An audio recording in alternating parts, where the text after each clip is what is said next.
Hi అండి. ఈరోజు మనం సాయిబాబా మహిమలు గురించి చెప్పుకోబోతున్నామండి. భక్తులారా, మహిమలను అనుభవించిన భక్తులు ఈ ప్రపంచంలో వేల మంది ఉన్నారు. అలాంటి ఒక నిజమైన సంఘటన గురించి ఇప్పుడు తెలుసుకుందాం. ఒకసారి షిరిడీకి దగ్గరలో ఉండే ఒక కుటుంబం చాలా కష్టాల్లో ఉంది. ఆ కుటుంబంలో ఉన్న చిన్న పిల్లవాడు తీవ్రమైన జ్వరంతో బాధపడుతున్నాడు. ఎన్ని డాక్టర్లకు చూపించినా కూడా జ్వరం తగ్గలేదు. ఆ పిల్లవాడు తల్లి చాలా భయపడింది. చివరికి సాయిబాబాను భక్తితో ప్రార్థించింది. బాబా, నా బిడ్డను కాపాడండి, మీరు మాత్రమే మా ఆశ అని కన్నీళ్లతో ప్రార్థించింది.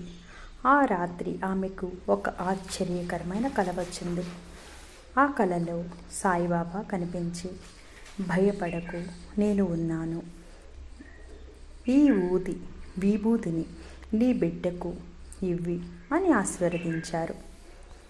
ఉదయం లేవగానే ఆమెకు ఆ కల గుర్తుకు వచ్చి వెంటనే షిరిడీ సాయిబాబా మందిరం నుంచి ఊదిని తీసుకువచ్చి పిల్లవాడి నుదుటిపై పెట్టింది.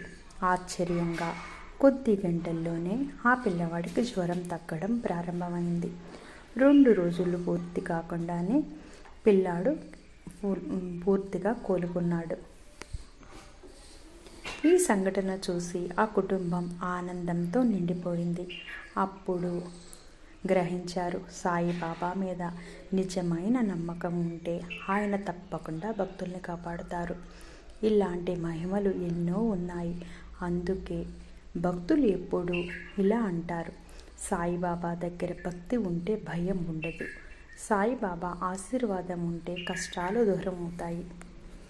ఓం శ్రీ సాయినాథాయ నమః. సాయిబాబా ఆశీర్వాదం మీ కుటుంబంపై ఎల్లప్పుడూ ఉండాలని కోరుకుంటున్నాము. ఓం శ్రీ సాయిరామ్.